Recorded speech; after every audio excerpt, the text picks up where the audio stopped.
What's happening, everybody? I'm Dario, right here with my man Darrian. Hey, Darrian, what's cracking, D? What's going on? Man, feeling good, man. I'm feeling good. Another day, we above ground, and that's a blessing these days. Hey, amen. that's a blessing these days. How you feel, man? Whatever you said. Whatever you said. Yeah, whatever. Oh, you back? I'm back? Okay. Oh, my goodness. I don't know what happened. Hey, look, but I always say, man, it's live. It's live. It's live, man. It's live as hell. Welcome back, everybody. Oh, my goodness. Hey, y'all, that's his bad voice. It's live as hell. It's live as hell. It's bad. Hey, no, I'm being positive. Hey,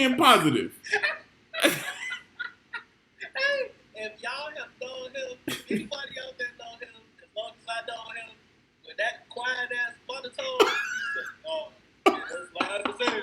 Yeah, he a little bad. Boy, you know what? Technology fails sometimes. I don't know what the hell just happened. It just cut off. Hey, look, bro. You see me? I'm looking at the live on my computer. I'm usually on my computer. Yeah. And I'm cropped like motherfucker because I had to use my phone today. Yeah. Because I don't know. I'm gonna have to holler at AT&T, man, about this internet. I need a faster speed or some shit. I don't know. Some kind of upgrade or something. I don't know, man.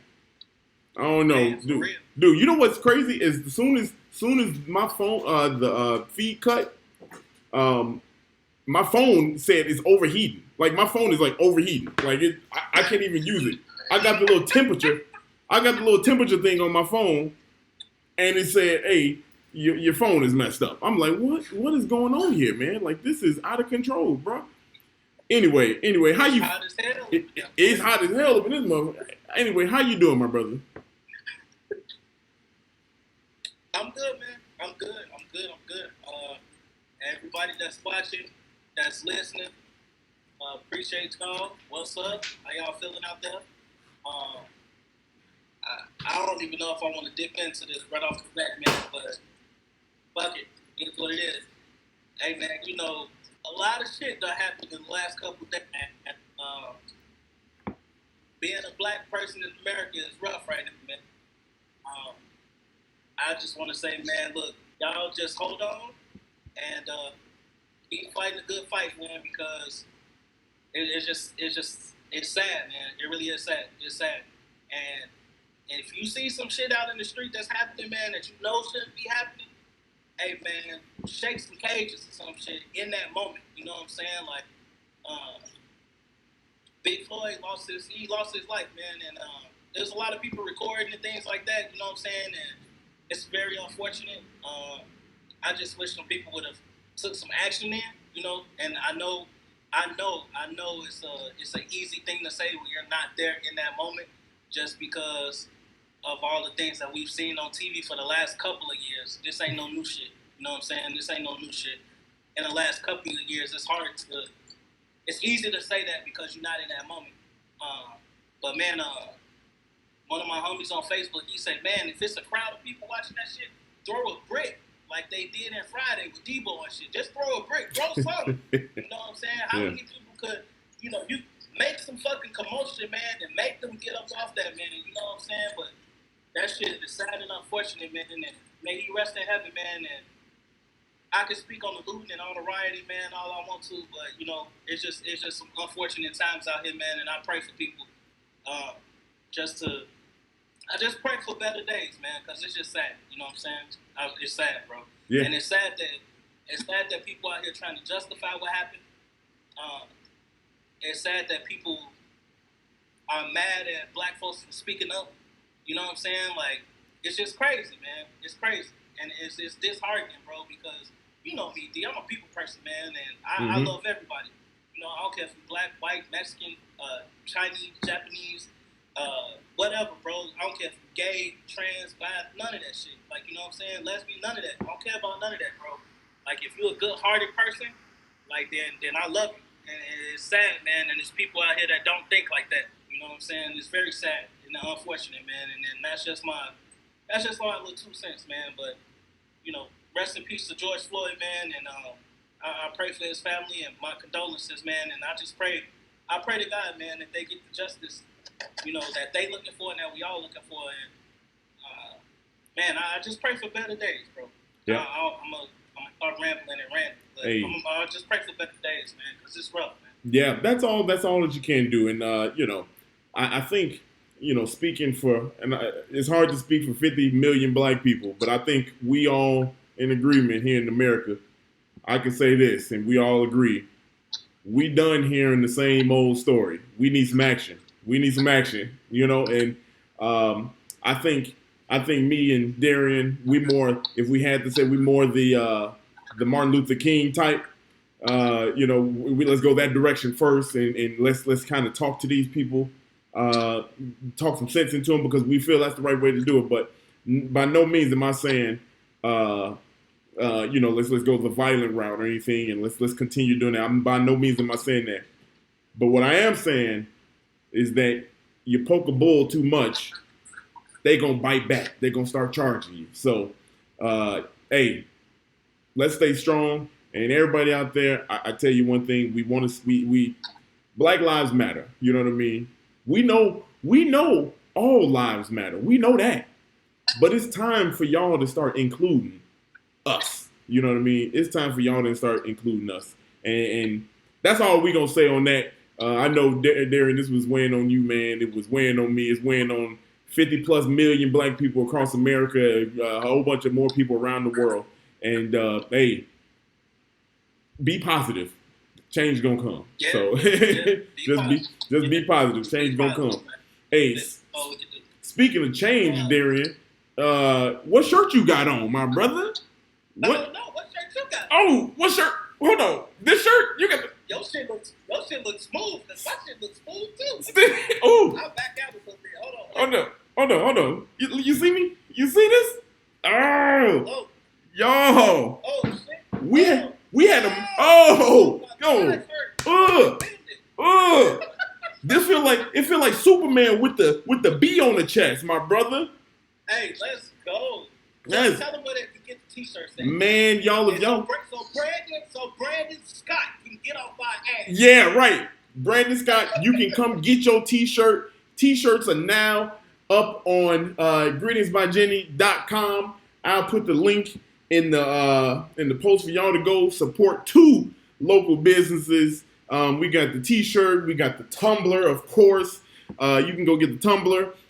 We got a combo set. You can get the shirt and the tumbler. I'm waiting on my tumbler to come in. But a big shout out to Greetings by Jenny for just doing this with us and partnering with us. Hey, Darren, this is what we said from the start of when we wanted to create Be Positive. We wanted something like this where we kind of bring everybody together. And look, we reached past comedy. We done the music thing.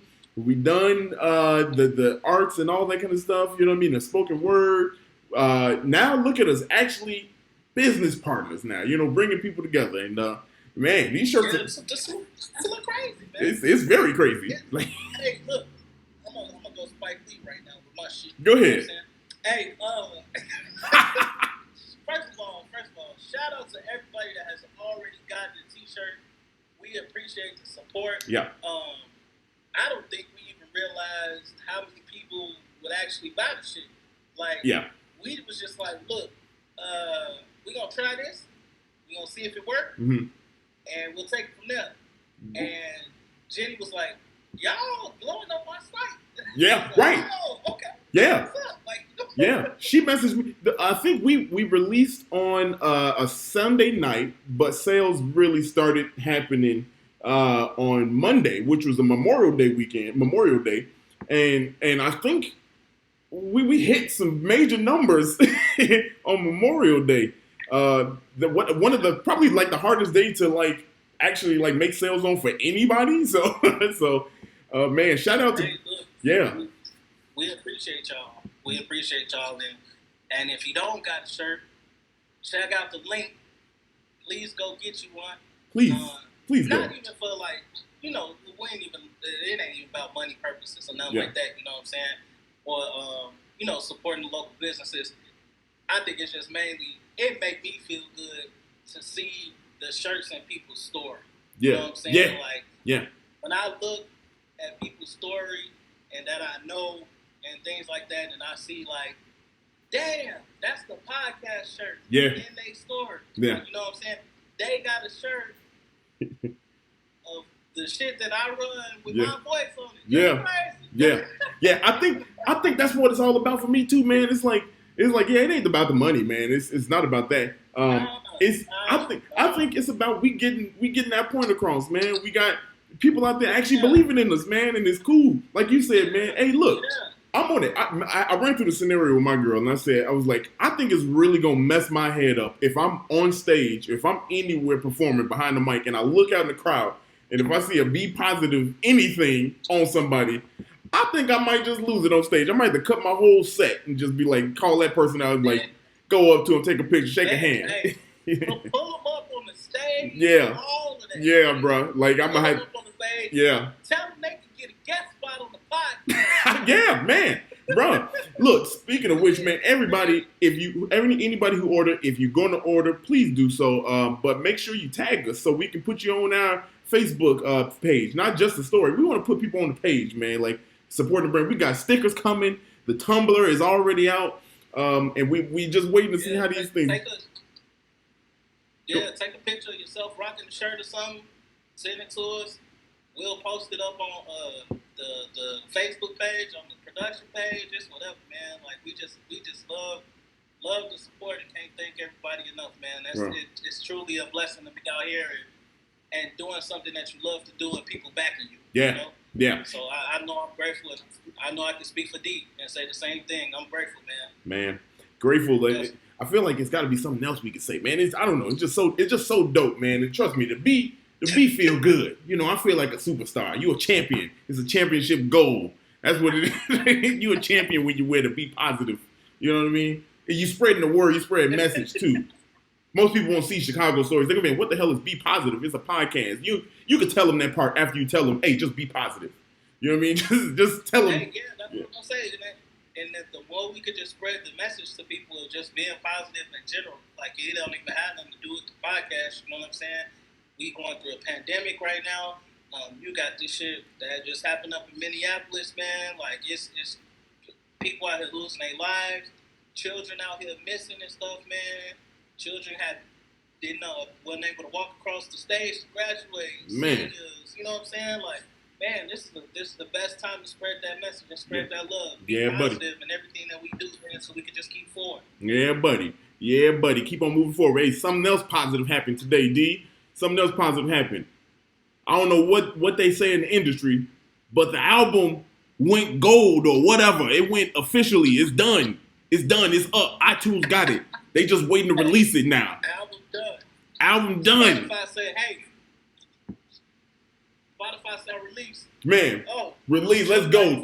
Release it on them. Hey, man, I was telling Juneteenth, brother. Juneteenth, man. I'm so excited for that album. Hey, look, we might mess around and make videos for every set on the album or some shit, every skit. Hey, we produce a digital album on y'all. Hey.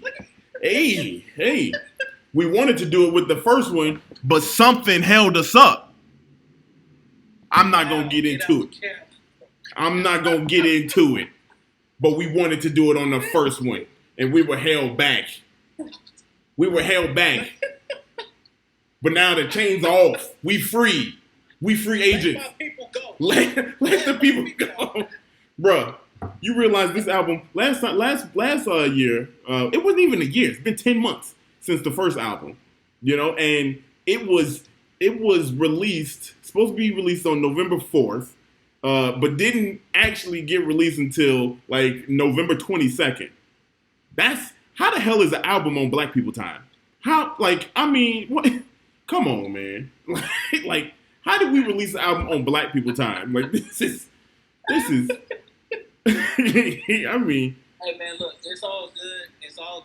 We got the what did we say, though? First album was all trial and error. Yeah. You know what I'm saying? And we back on Double Down, Volume 2. Yeah. Laughter is Good for the Soul, June 19th.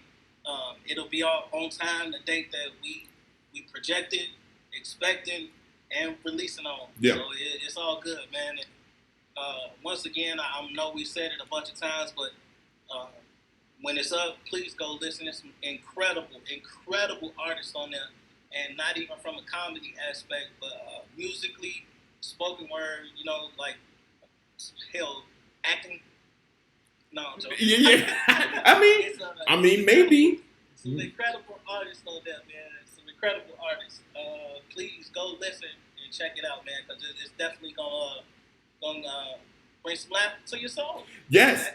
Hey, and I'm gonna say this too.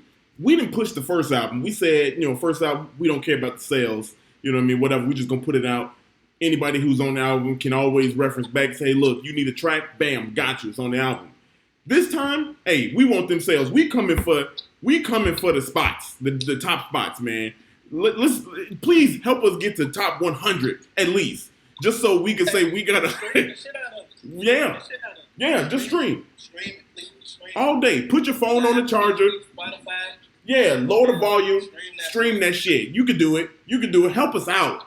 Damn, it ain't even us. Honestly, it's all the artists. You want to help them out. They when I tell you this shit funny, y'all, man, Darren, I want to say some things, but I can't. I want to say anything past the stuff we already put out, man. But this shit. Hey, look, it's some incredible artists on there for sure, and it's some heat.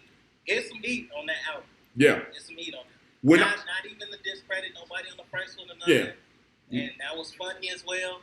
But it's some heat on this album. Yeah, it is.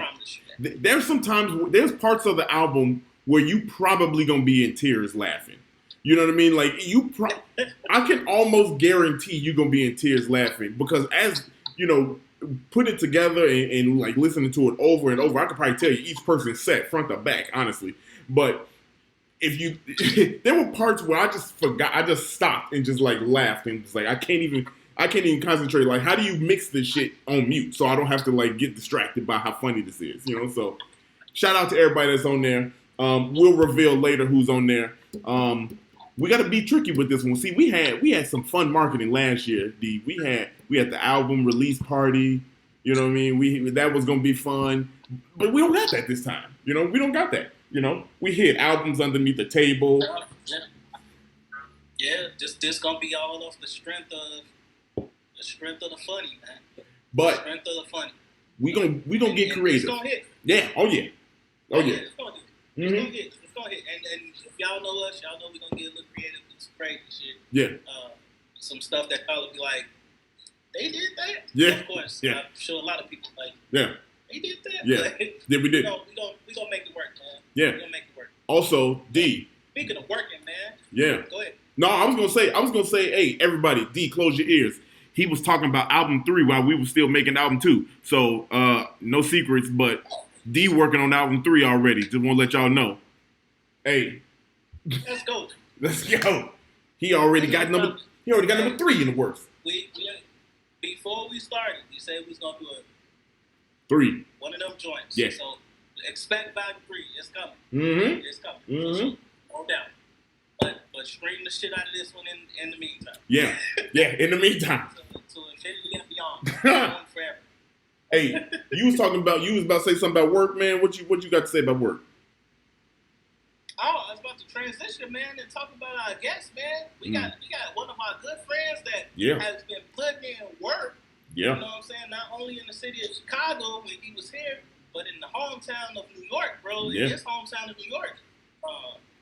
Mr. T. Glass, man, it's gonna be a blast. Yeah. It's gonna be a blast. I'm ready for it. Yeah. Before we bring him on, we're gonna take a slight little break here. Let you get acquainted, get settled in before we bring in T. Glass. So y'all sit tight. We're gonna be right back with Trevor. Yeah, I know what you're thinking.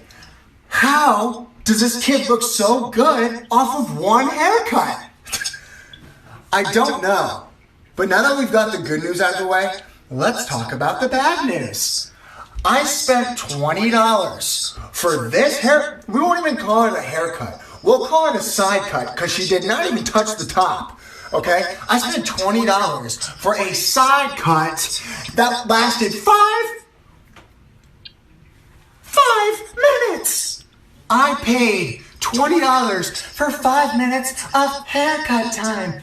Do you know an hourly rate for that haircut would be $240? Does this universal 2 on the side look like it's worth $250,000? No! And her $20 does not fairly equate to my loss of 300 seconds, 65 neck hairs, and a gain of 1 pimple. Everybody, y'all welcome to the show. Our guest for chapter 16, Trevor Glassman, everybody. I'm fresh. I'm fresh to death, though. Trevor, 65, 37 neck hairs, what was it? Man, they're all gone. You could have made a wig out of it. They're gone. In the trash. Was that your first haircut during the quarantine? Dude, I didn't get a haircut. I got a haircut February, like the last week of February. So then March came around, shut it down. April came around, shut it down. May came around, we back. Hey, we're good. Gotta stay fresh, man. Gotta stay fresh. How you been, bro? Yo, guys, thank you for having me on. For real, thank you for having me on. This is awesome. Of course, my brother. Man, you already know. Man, what you been up to, man? How you doing? Talk to us, man. I'm good, man. I'm on my dad's couch at age 25. You know, right where I thought I'd be. But besides that, we're good. I get free Oreos, saving some money, making that unemployment check. I am rich. No job, I am rich. Life is good. We're good. Life is good. You got what kind of Oreos? You rocking the thin joints or you got the double stuff or the regular ones? Which ones you eating, man? Double stuff. Come on now. Yeah. Go big or go home. Yeah, double. my man. And you know what I've been stuck on? I've been stuck on the Reese's Cups, the Reese's Cups Chips Ahoy, man. Man, and I know D got something to say about me and Reese's. But look, those joints go hard, man. Look. You eat Reese's Chips Ahoy? Why not? Bro, you the strangest. What? What? I mean, if you think about it logically, Reese's, fire. Chips Ahoy, more fire. Mega fire. Now you got Dario. Thank you. I've been trying to tell him. Tell him, T. Mixing stuff, bro. Bro, they fire. What are you talking about, bro? Chocolate and peanut butter? Come on. Okay. You eat cereal? You eat Reese's Puffs? You know it. Come on, we talked about this. Yeah, we talked. Back to the show.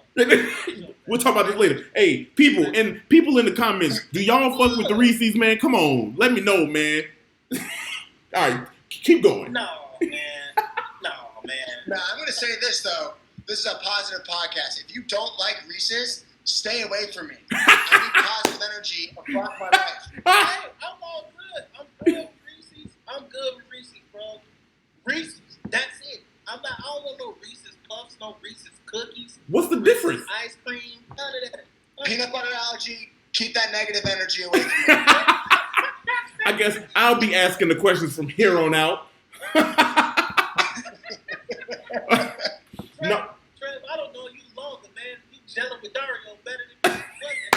No. I always got love for both of you. You know that. Hell yeah. You're an asterisk. If you don't like Reese's, you can still chill. That's true. But no one else. But I can't just eat no Reese's Puffs. You know what? I can't talk because I'll eat Snickers ice cream. That shit crazy. Hey, that goes crazy. Man, look. That ice cream. How you eat that but not up? What? People, I'm. Okay, all right. Trevor, tell the people. I'm leaving it alone. I'm moving on. Hey, you know what? My homie had. I think he was baking with somebody, and he ate like Lucky Charm cookies. Now that's a little. Lucky Charm, because here's the thing with Lucky Charm, you need milk with Lucky Charms, because that's half the battle right there. You know what I mean? Like that's half the joy. Come on. Lucky Charms nasty in itself, bro. You know what? Yeah, I agree. I agree with that. I think Yeah. Lucky Charms is the most overhyped cereal in history. I agree, guys, for sure. The most overhyped? Look. No. I can't go with the most overhyped because look, if there's honey wheat shit out there, honey wheat oats and shit. That's the most overrated bullshit on the face of the planet. Honey wheat. Come on, man. The shit. It feels like you eating a stack of hay. What the fuck is that, man? I don't want. Let's change subject.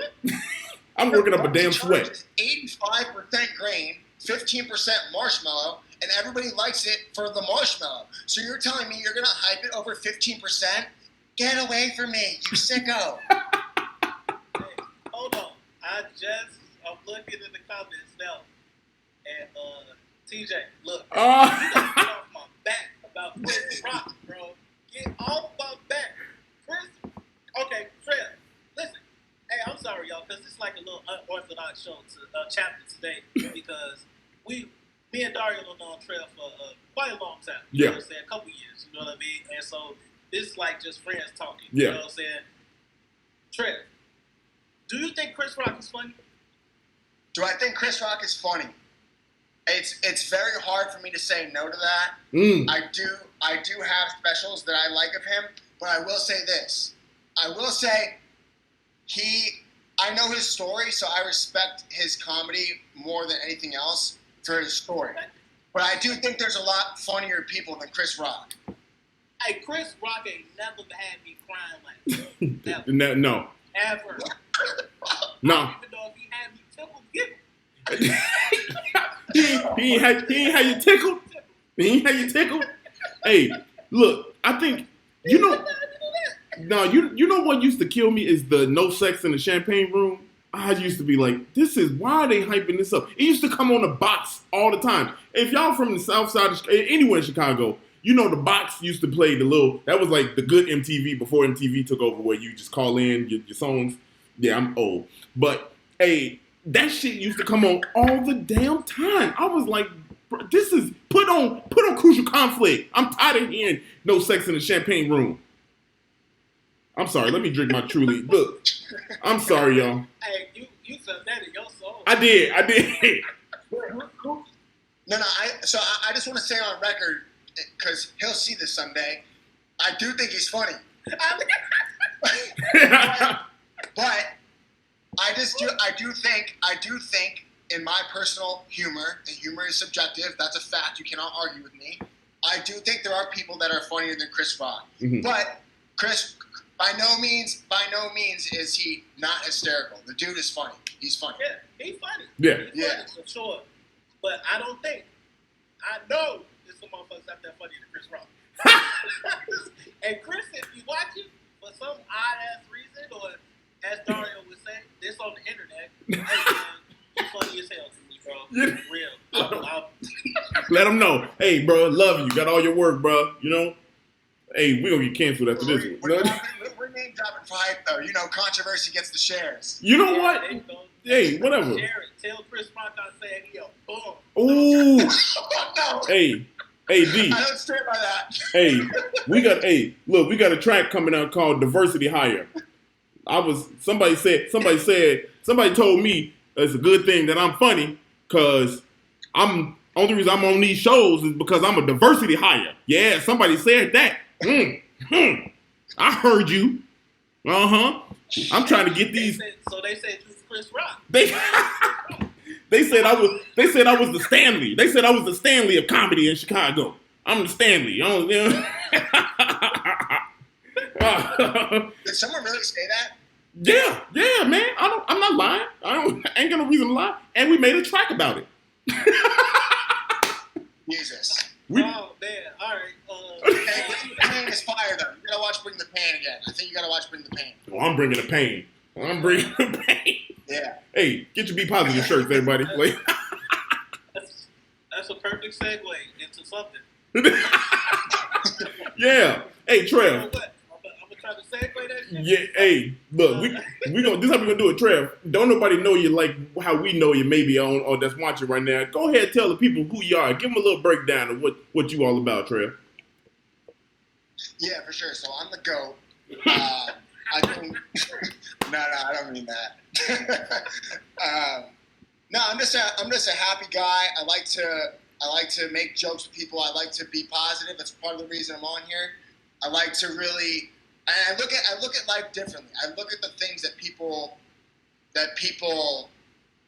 think are really serious, and I find the funny parts in those, but also the people that look at things that maybe aren't so serious, and my emotions get the best of me. Like, for instance, I hate oatmeal raisin cookies. Like, that really drives me crazy.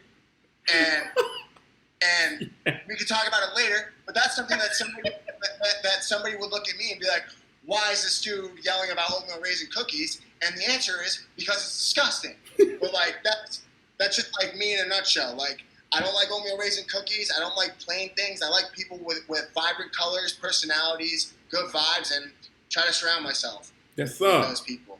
And if they think I'm annoying, then, well, they let me know too. But I adapt. Hey. For everybody that's watching and listening, I first met Trev in at Second City, improv level B, right? B, yeah. Yeah, B. And we were together until level D. D, yep. Yeah, level D. But man, right after you had that conflict with E. You had that schedule conflict. Yeah, I had schedule conflict with E, me and Martin, and so yeah, you were days from you and Chris. But I've in the time that I've known this dude. Well, first of all, we went to Second City, and then we ended up meeting up at Vagabond unknowingly. Well, no. I said that I was taking it, and then you were like, "I'm taking it too," and I was like, "Oh shit, let's do it." So we ended up going to Vagabond together, acting school, and we took acting 1 at Vagabond, which was really dope. Awesome. Yeah, that was a dope ass experience. But since the first day I met Trev, man, we like hit it off, man. He's just a real guy, like a real dude, you know. Yeah. And I said earlier, that it's no secret Trevor's white, but I said earlier that people, you know what I'm saying, just the vibe, and well, man, it was just a good, wholesome dude, funny and shit, talented as hell. And for those that don't know, he's from New York. So, Trev, why don't you just break down like what brought you to Chicago when you to Chicago from New York? Yeah. So, first of all, thank you for the description. I feel like you described me better than I did. That's definitely a huge problem with me. But no, I got to Chicago. That's pretty funny. So I was in college, in Manhattan College, for a couple of years. I switched my major to communication because I wanted to get involved with television and comedy. I wanted to have my own talk show. That's what I wanted to do. I ended up transferring to the University of Missouri for a multitude of reasons. When I was a senior, and I was talking to, if you guys know Seth Meyers, he's a talk show host on NBC. Mm-hmm. Mm-hmm. His mom was my French teacher, so I talked with her. And I was going to go back to New York right after college, and she told me that I should go to Chicago because Seth went to Chicago, and she said something so distinct to me. She said, "You're going to learn comedy better than you'll try to learn anywhere else." And I was like, what does that mean? Like, is that negative or is that positive? So in a split-second decision, like this was in May of my senior year. I was going to go to New York. I mass applied to a bunch of jobs in Chicago. Like, I think I applied to I kept tally. It was like 92 jobs, I think. Yeah. Heard back from 2 and got 1 job offer, and I didn't care. I took it. So I'm like, I got the job offer, moved up there. And then immediately within getting there, I moved my stuff in and then signed up for Second City the day that I got there, just to start. I didn't know where I would start. So I got to Chicago from my wonderful French teacher, whose son is mildly successful, to say the least. Yeah, I love Chicago, and I would have stayed there for a while. I got to meet these 2 guys, awesome. Mm. Got to meet a lot of cool people. The one thing that I didn't like about Chicago as much, and this is mostly my fault, I feel like I didn't give a lot of people the chance to know me, but I also feel like a lot of people like didn't want to know me because I didn't put myself out there. And I think with you guys, I did put myself out there, and you guys got a chance to know me. So a lot when I moved to New York, I was like, okay, I'm just gonna put myself out there and make sure a lot of people get to know who I am and stuff. So it's been good. Otherwise, I would have stayed in Chicago. I just had a rent situation I couldn't pay up. Yeah. I was very fortunate to be able to move into a place that was rent stabilized, and part of living in New York is being able to play the long game. And I felt from a savvy standpoint of living that was something I couldn't turn down. But I miss Chicago all the time. It's awesome. I tell my friends about it all the time. I'm like, if it all goes to shit, I'm buying a house in Chicago. I'm living out there. Hey, we're gonna be here. We're gonna be here for you, man. I remember you coming to the Monday mics, and I'll be honest, man. At one point, well, the way the Monday mic worked, and people that've been there, it's like a family, really. I mean, we kind of get the same people that come through, and the vibe. You can tell certain nights that are gonna be a little bit different than the next night, because you got like a bunch of new people that come, but then you got the regulars that come and kind of hold it down and put on the show for like the new faces. And Trev, I remember kind of watching you kind of grow there in the comedy world, man, because we talked almost after every one of your sets and said, hey, man, what can I do here? What can I do this? And whether it was a text message or live, man. And I remember telling you, lean into like that craziness that you are, because that shit, and if I'm being selfish, that shit made me laugh like a mug. You know what I mean? So lean into it. And I'm telling you, and for everybody that needs to know Trev's comedy, when he did that, when he leaned in and that was his thing, it was game over. It was game over. And like, it was funny as hell. Every night he would come through and just have the people going crazy because you expected it. You expected that crazy, but it was also funny stuff. The helmet joke. I remember that, man. Like, that shit is just, it's legendary stuff. So y'all looking at somebody that kind of, I watch, grow and kind of lean into who he is, because that's hard to do. And like you said, man, it's hard to kind of put yourself out there in Chicago, especially in the comedy scene, and so people can get to know you. And dude, especially with my energy, because I feel like if you don't recept it the right way, you will hate my guts. Yeah, like, yeah. Get this fat ADHD moron away from me, please. Other people are like, man, you guys got me in. You far from it, bro. Because Trev, so you told me like, hey, I'm gonna kind of make the transition over to stand up. You know what I mean? So tell me like what your mindset was, because I mean you came into the game like looking to be a talk show host, and I'm pretty sure that's still an aspiration of yours if I know you. But then you went through improv, and then you like made the transition to stand up. So like let the people know like what your mindset was like going through that transition, and what made you feel like, oh man, like I should dip into stand up as well. Yeah. So this is funny. So people always told me, they were like, you should do improv because you're witty and you're energetic. And then you do improv and you're like, oh, that actually doesn't matter. Like all that matters is that you listen and that you play the character in a scene. And if you actually use witty comments, it looks bad on you. So then I'm like, wait a sec, what am I doing here? Yeah. And I did have fun, but it got to a point where I was like, dude, I want to do my own thing. Like I've always been part of a team. I've always been my team. I've been somebody that wants maybe even better for other people than I do myself sometimes.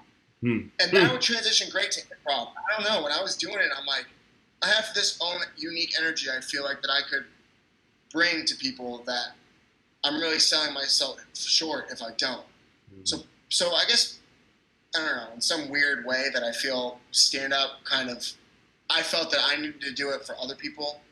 But then as I continue to do it more, like I've loved it. Like it's my favorite thing by far, and I get to own it. I get to do really well and be like, yeah, I don't have to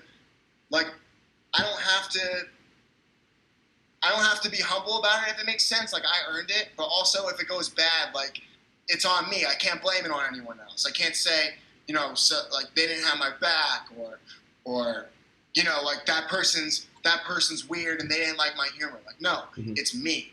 And like I like being able to have a lot of control in what I get to do creatively. And I think the people that don't like it won't like it, but the people that do like it love it. And those are the people I do it for, right? I do it for me, the people that support me, and then the people that I can support too. And if you don't like it, like maybe one day I hope you will, but I try to be the truest me I can, because you only get one life, and that's what I'm here to do. So okay. and make you laugh. That's interesting, man. Like the theme of like everybody that we've had comedian wise and stand up comedian wise has been something that TJ said that Shakes told him in our very first chapter of this season is, man, just do what's funny to you. You know what I mean? And everything else gonna fall into place. So I think just my being a person that does like stand up comedy or anything like that, I think probably the biggest lesson, if I ever decided to do something like that, or like my biggest advice to somebody that is doing it from like an outside perspective is just stay true to yourself, because at the end of the day, like you staying true to yourself will reflect in your comedy. You know what I mean? And D, what you think? I'm listening to the whole thing, and I couldn't agree more, man. I would add too, whatever you do turn out to end up doing, you can still have your own flavor in it, because like kind of like what Trevor said, getting out of improv and going to comedy, for me it was people were saying, hey, you should host, and I was thinking, I want to host, like I want to be behind the mic, I want to make people laugh, I want to be the man, you know what I'm saying? So it wasn't until you realize the benefits of what hosting can do for you. For me, that's what it was. And then in that, I kind of said, hey, well, if I'm going to do this, like Trevor said, I'm going to be me. You know what I mean? I'm going to make sure that when I do this, there's not going to be another host like me. You know what I mean? Like I might do something unconventional. I might say different things. Hell, I barely even tell jokes when I'm like an actual set when I'm on doing hosting, because you kind of got to know your role, and if you know your role, infuse you in it, everything else is gonna fall. So I agree with you, Trev, man. If anybody out there listening, Trev just said it, dude. Just be yourself. Whatever you do, man. Yeah, I agree. But I also like to say, there's when you are being yourself, you got to be smart too. Like, we're not all perfect people. So we all have our faults, and that doesn't mean you go flaunt your faults everywhere you go. But it means, you do it the right way, and you do it within your terms, but also understand, like, hey, if you have a mic, or you have a platform, or you have whatever it may be, like, you're more than likely representing something bigger than yourself. Right. So you do want to have sort of a tie, like, I got your back, you got mine. Yeah. But also, if you're just like a puppet and you're just somebody that, you're just playing the rules, like, you'll never stand out. So you got to be yourself too. And everyone's like, you got to be unique. Well, everybody's unique. So when you try to be somebody you're not, that's when you fall in the trap. So Right. Yeah, I'm putting fire. There you are, man. Hey, trust me, all this is recorded, so don't worry. I got you, brother. I got you. Trev, what do you feel like was the big maybe I think I want to start at the move from New York to Chicago. Like, what was the biggest, like, I guess, transition for you, like, as moving from, one big city to another big city? I know you say you didn't really, like, let people accept you, like, get a chance to know you. But aside from that, like, what do you feel like was the biggest transition and the biggest adjustment that you had to make, like, with making such a big move? Because when I went to Second City, I met a lot of people that did the same thing that you did, man. Like, just up and moved home, and not even looking at it from I guess just thinking about that scares me a little bit, because I didn't go to college, like, out of state or anything like that. So my mind I don't even think my mind sometimes grasps the concept of, man, like, moving from one state to another state, like, and not even applying for 92 jobs, and, like, just accepting any job that I can get just so I can move, and, like that's faith. Like, you know what I'm saying? It's faith that everything gonna work out all right. What do you feel like the biggest adjustment was in that period of time? Yeah, well, you brought it up. You said 92 jobs, taking one job. I'll say this, probably the biggest, this is such a mature answer, but also so immature at the same time. The biggest transition was me having a job that I didn't really like, and the job was a good job. It was a sales job, and the people at my office were awesome. Like I didn't work with any bad people. Like they were all really cool. My bosses were all really cool, and they were supportive. But I just hated sales so much because I don't mind pressure. I don't mind cold calling. I don't mind putting my influence on people, but I do mind if it's not for me. I do mind if my passion isn't there for my own thing, because at the end of the day, like, sales is all about numbers, and I don't really live behind that. So I had to balance the fact of having a job that I didn't like, also not being very good at it. So it's one thing to not like it, but also you're not good at it. And I did have a couple spurts where I was like getting rolling and I was getting good. But ironically, the better that I did at my job, the worse I didn't like it. So it's like so weird. And then I would have to go out and do mics every night, 2 to 3, and I get home at 1 a.m. And then I have to write at 6 a.m. That's another thing. Like, I'm very humble, but I work my butt off. Like, I wake up early, I write, I go to work. Well, I did go to work, and then I would go to work hard, and then I would go and hit my mics, hit my shows. After my shows, I'd ride back alone. Didn't really have friends. Couldn't really talk to anyone about it. And I would analyze my stuff. And then I'd sleep. When I was in Chicago, I was sleeping like 3 or 4 hours. So part of the craze people saw, that was natural. That was from not sleeping. Yeah. But I think the transition of not only working, but also something that you have to have, because if you get fired, you can't live in Chicago. If you don't have a job, you can't live in Chicago. At least I can. But that was definitely probably the hardest. And then, like I said earlier, like, I didn't really have as big of a support system as I wanted when I was out there. So especially with it being cold, you do like bad shows or bad mics while you're getting better, and then you're walking home at like 12:30 or 1 a.m. and I'm like, God, this is so bad. Like, nobody even knows what I'm doing. I can't even tell anybody about it. Yeah. I'm getting robbed on the red line for what? To maybe be a comedian? Like, yeah. And then you go up, you wake up the next day and you do it all over, and you're like, I love to do it. But I was fortunate enough when I got to move to New York, I had a lot more creative time on my hands, and I could do some part-time jobs to keep some money in. But I actually started making some money off of comedy there because I tried to make opportunities for myself. So I actually used, ironically, the sales background that I had for my job to help me with my comedy. So it ended up coming full circle, which was cool. Man, that's dope. Man. That's dope, bro. Like, that's real. I like hearing Trev talk, because, like, I don't know, Dario, and maybe I'm wrong. Like, maybe I'm not really remembering, but I don't feel like too many comedians that have been on and like on their chapter have given us like the grimy part of it. You know what I mean? Yeah. And I feel like Trev, like, he kind of given us the grimy part. Yeah, you know what I'm saying? Yeah, I mean, look, But that's what makes you good, though. That's what makes you like that. The grimy part is the best part. Yeah. Like, that's what makes me good. Mm-hmm. I did want to add something, because you asked about moving from a state, right? Dude, here's the thing. This is why I don't get mad, but I get sad when people don't want to, like, take a risk and go somewhere. Dude, all your best friends at one point in time, you didn't know them. Right. Like, you didn't know who they were. So when you move to someone else, like, are you starting over? In a way, yes, but you also have all the people you've ever met. So all you got to do is make one friend in a city, and then you're not alone. I made 2 right here. Like, I'm in New York, like, and you know, we're on a podcast together, and I didn't know you guys. So people, and that's the other thing. People move from all over the place, and they all don't know each other together. So if you make an effort, like, they'll probably accept you. And I didn't make the effort, so that's part of the reason that I was kind of upset with myself. But I'm sure if I did, I would have had a lot more cool friends. Look, that's some. Don't cry. No.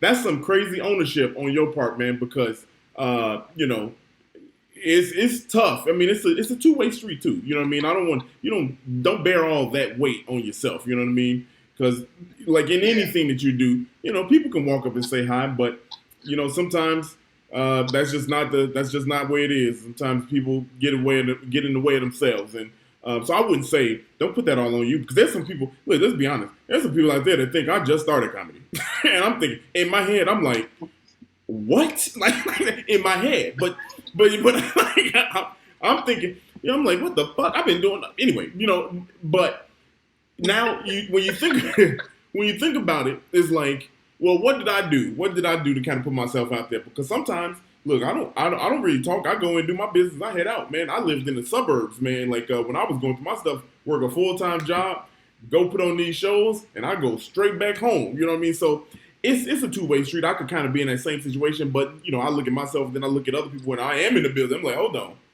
come say hi. You know what I mean? But so it's a hard road to kind of walk down. You gotta who to point. I think it's on everybody. Shit, just get out there. We comedians, we talk shit on stage, and it's hard for us to kind of go talk to each other. It's like what? Exactly. And I realize if I go to talk to someone and they're not receptive of it, well, they don't get a dope ass friend. That's on them. Yeah, right. Said bye. Right. Right. That's a fact. I mean, I could go up at the door with Reese's Chips Ahoy at any moment, and they lost that opportunity. So. Hey, you said Darrian missing out some dope ass friends, huh? He missing out some. Trev, okay, so we talked about the transition from going from your home from New York to Chicago. We talked about the transition from improv to stand up. Let's take a pit stop real quick. Let's talk about a couple of things. The first thing I think I want to talk about is what made you take the acting class when we went to Vagabond. So what made you do that? Yeah, I took acting because. Dude, people always told me I should act, and I didn't take it because of that, but I wanted to at least try. Be like, okay, let's see where this goes. And I actually had a blast. I thought it was really fun. But I also thought it would help me with my comedy and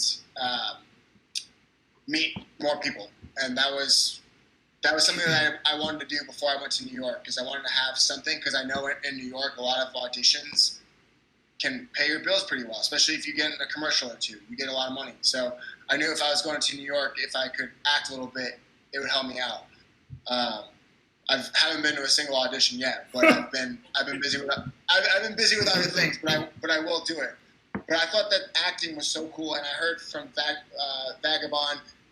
Sorry about the A, it's the Northeast accent, whatever it may be. But I heard that school was it was legit. So I wanted to go there, and it was dope. We had a dope T-shirt.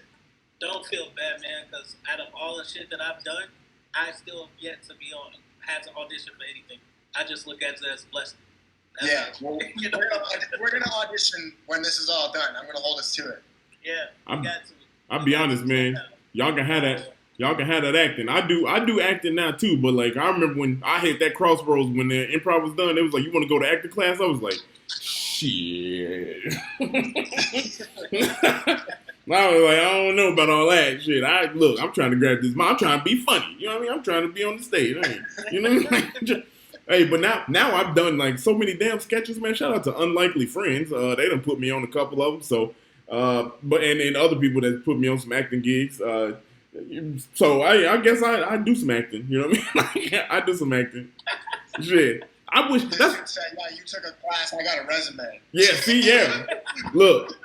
I'm out here. Shout out to Rami for helping put my resume together, my little acting resume together.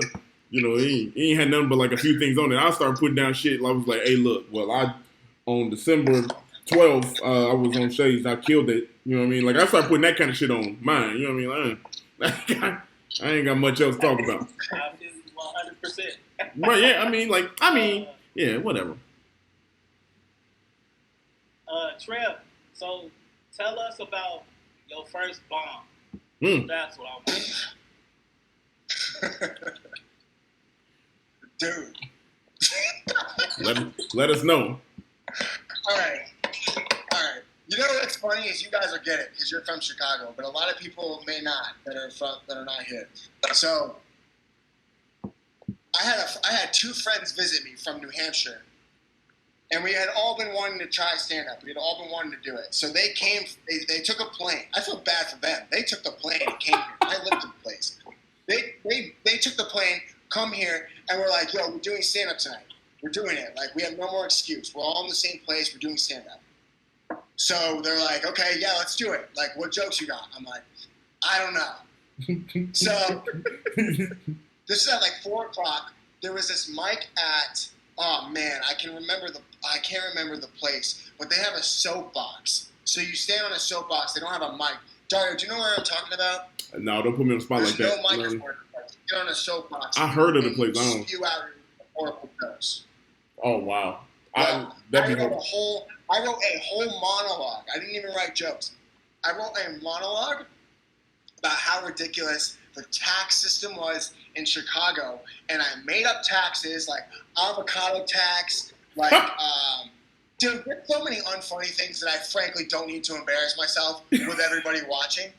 I said this to a group of alcoholics sitting at the bar and other comics waiting to go up. Not one person laughed. And at the end, I was like, "Thank you guys. My name's Hiroshima. I just bombed." And I walked off, and that got like 2 laughs. And I remember leaving with my friends, and we didn't say a word. And I just started dying laughing. I'm like, "What the fuck was that?" Hey, bombs are tough.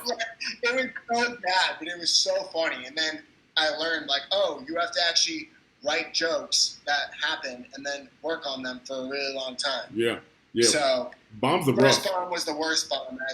I think Abe Lincoln said that. Abe Lincoln said a lot of shit. Yeah. he still had slaves. He still had slaves though. Anyway. I don't want to talk about it again. Hey, honey roast time, man. We gotta we about to end it up, man. Trevor, it's been fun, man. But you know how this go, man. Break it down to him, D. Hey, all right, sir. So we got a honey roast coming up. Basically, you shouting out somebody that has supported you, been with you, through the grit and the grind of moving from New York to Chicago, back to New York. Shout them out. Yeah, okay. Honey roast time. Big shout out to you guys, because I wouldn't even be here without you guys. Well, my parents would have made me, but I mean this podcast. You guys, big time. I don't know if that's allowed. Yeah. Big shout out to Trix. Comedian Trix is his Instagram. He helped me. He's one of my closest friends now, but he's helped me worlds. Just me being able to pick his brain and him being so supportive of me. He's been a true friend on and off the stage, which has been great. Bill Gorgo, veteran comic from Chicago, helped me out a lot. Very cool guy. Ricky Gonzalez, I took one of his classes for stand-up, and he put in extra time with me. And I don't know, we're at 9 o'clock, and I want to shout out a lot more people, but we don't have time. So they know who they are. So big shout out to everyone who supported me, and I hope that I can one day support somebody just like myself one day. Man. That's 9 o'clock New York time. Yeah. 9 o'clock New York. Hey. Yeah. What's up? Go ahead, D. One more thing. My bad. I know, Dario, you're probably going to say, Trev, tell them where you can find you at, blah, blah, blah, blah. I know that was the next thing that you was about to say, D. But, Trev, tell them about the festival that you got invited to and everything. Oh, I got into New York Underground Comedy Festival, which is pretty cool. It's been around for like 17 years. I wasn't even going to apply, quite frankly, because I didn't think I would get in. But then I saw that they waived the application fee, so I was like, sure. Fuck it. I got nothing to lose. So I put it in there, and it was online, which I was a little disappointed about. But, there's bigger things going on at the time. So right. But I got in. It was cool. I sent them a clip that they broadcasted, and it's not online anymore, so people just got to go see me live, which is cool. Hey. But I was really humbled and honored to get in there, especially because there were some pretty big names that got on there, and hopefully in 10 years I'll be added to that list. But I was really excited to get in, and especially being able to talk about something like, how's comedy going? Good. I got into the New York Underground Comedy Festival. It makes it makes people stop asking those questions when I'm at like family reunions and stuff, and then I can go back to the corner of the room and cry in peace. Right. You know? That's what's up, man. Hey, Hey, look, that was cool. I've never even been in a damn festival. And I done put out so much damn money to these applications and shit. Put out some killer sets. Motherfuckers ain't hitting me back. Boy, I tell you. You're in there. Whatever one you choose, you're in. Hey, I'm in Be Positive podcast. Be Positive Productions show. What's up? I got invited to my own party. Yeah, you know, through my own party. I'm in. What's up? All right, we can't leave on that note. Hey, hey, Trev, tell them where they can find you at, man. Where can they find you online? Yeah, you can find me Instagram at You can find me Instagram. I'm like 95 years old. You can find me at Instagram Tglass_3. Tglass_3. Mm-hmm. And TikTok Tglass_3. My TikTok's a little dark, but it's wild. You can find me those places. And if you want to stalk me and learn more about my life, you can just add me on Facebook. I'll probably accept you. There you go. Go ahead, stalk them, people. Stalk T-Glass. Hey, my brother. Hey, it was good to just catch up with you, man, because this is the first time we've seen you since you left, man. So glad to hear you're doing well. We miss you out here, my brother. We really do, man. And I miss you guys too, man. Yeah. Man. Yes, sir. I was really happy you guys asked me, so thank you for having me on. Hell yeah, my brother. And shout out to everyone that watched. They're doing great things, so keep watching, keep coming back. Thank you for that, my brother. Also, buy a T-shirt. It's in the comments. It's in the comments. Scroll up, get that link. And on that note, and a mug. D. Get your T-shirt, a tumbler, combo pack. Hey, D. I love you, man. Thank you everybody for watching. Again, thank you for listening. We're gonna be back next week with the woman who puts all the album cover together, make it look all good, look all fancy, and the person behind the comic strips, the advertising for the album, Ashley Roline, man, such a good person, and known her since I came in the game and my buddy. So gonna have her on next week. Happy to talk to her. Can't wait for the meeting. Trev, again, we love you, man. As I say every week, hey, by the time you listen to it, we should be out of quarantine, Chicago. But it don't mean they go out there and act a fool. We still got to be safe. If you can stay your ass at home, stay your ass at home until we all clear. So on that note, y'all be safe. Y'all stay up. And most of all, y'all be positive. We'll catch y'all next week. Y'all have a good one, all right? Peace. Yes. Love y'all. Appreciate you, Trev. Love you guys, man. Thank you. That was really fun. J. Allen Productions.